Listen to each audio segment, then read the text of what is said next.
Bonjour, eh bien je suis de passage pour un concert à Heidelberg et voilà, je voulais faire quelques partages devant cette image intéressante d'un château où il n'y a plus que les façades euh, par rapport à comme un symbole de cette vie où on doit déconstruire justement tout ce qui nous enferme euh, quand on vient, quand on s'incarne, tout ce qui enferme l'âme. Afin que les fenêtres n'aient plus de rideaux, que l'âme soit libre et qu'elle soit plus enfermée à l'intérieur du château. Et c'est merveilleux de toujours réaliser à quel point euh, cet univers est construit sur l'amour à tel point qu'on n'a pas le choix. Et alors cette période qu'on appelle révélation, ou qui est une fin de cycle, un examen de passage, il y a voilà, tout un cycle, on expérimente une vibration, on il se construit des organes, une évolution de la conscience, et il y a l'examen de passage pour le cycle d'après. Et voilà, on est là, à cette porte. Et, et cet univers est fait de telle sorte que tout ce qui était à l'intérieur de chacun soit révélé dans le champ d'énergie du monde. Parce que c'est ça, comment dire, l'initiation de passage, c'est tous les mondes qu'on porte en soi se présentent et ils apparaissent dans le champ d'énergie, dans la matière première de l'univers autour de nous. Tout ce qui était à l'intérieur apparaît à l'extérieur et c'est passionnant et c'est de l'amour, c'est juste de l'amour pour qu'on voit où on en est avec tout ce qui nous a été confié, comment on le libère, voilà, on libère les mondes, on nettoie, on déconstruit tous les châteaux de cartes.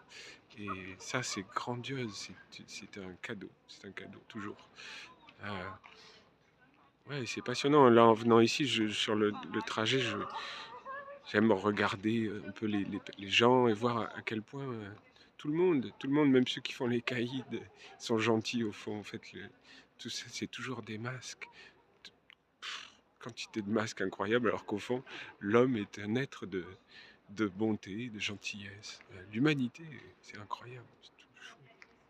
Et dans cette période, forcément, si on n'a pas les repères, beaucoup de gens ont l'air perdus, un peu, ils cherchent à quoi se raccrocher, alors que justement, il ne faut pas se raccrocher, mais s'abandonner à à la confiance que c'est parfait, tout ça. Euh, et tant mieux qu'il y ait ce tourbillon, tant mieux.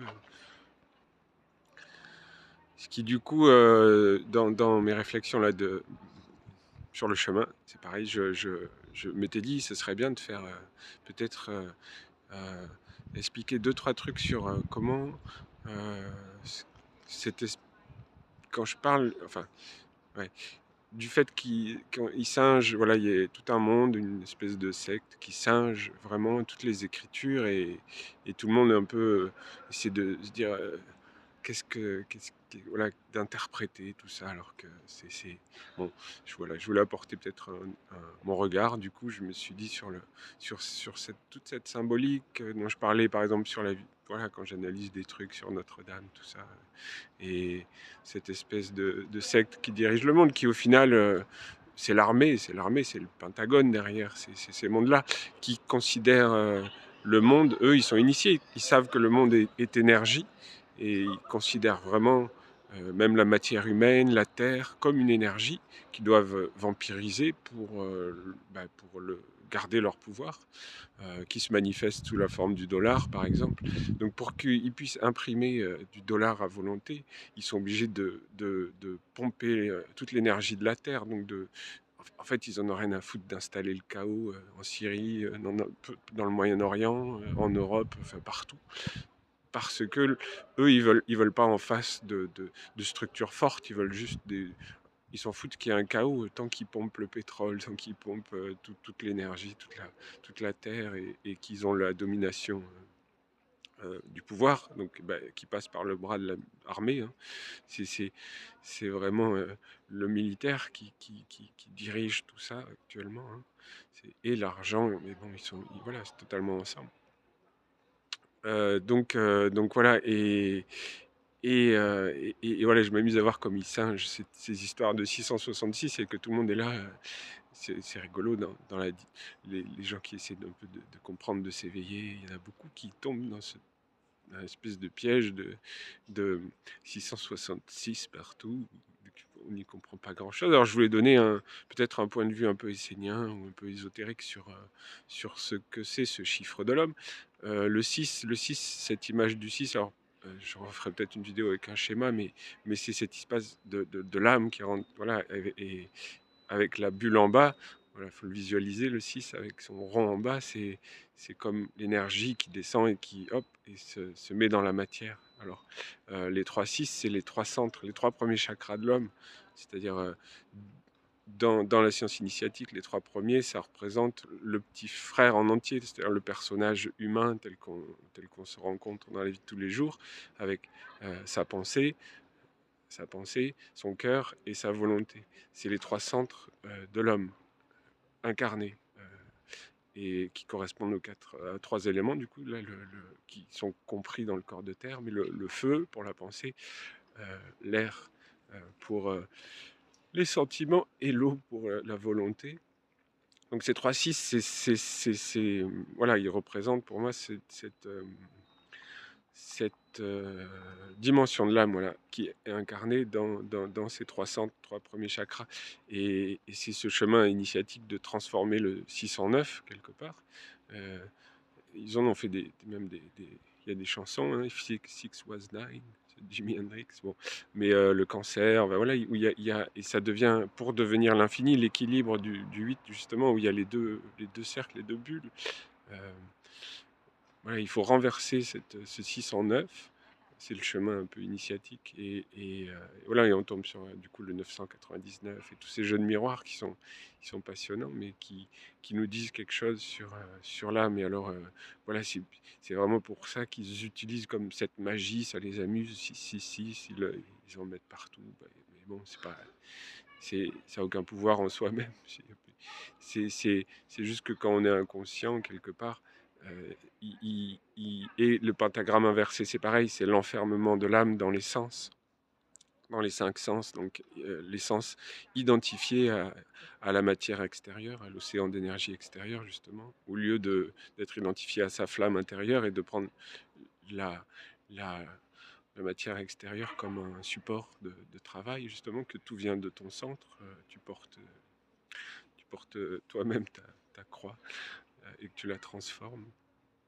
Mais voilà, et du coup, c'est pour ça qu'ils utilisent vraiment tous ces symboles et qu'ils les magnétisent. Ils les magnétisent à fond, effectivement. Donc, ils sont présents.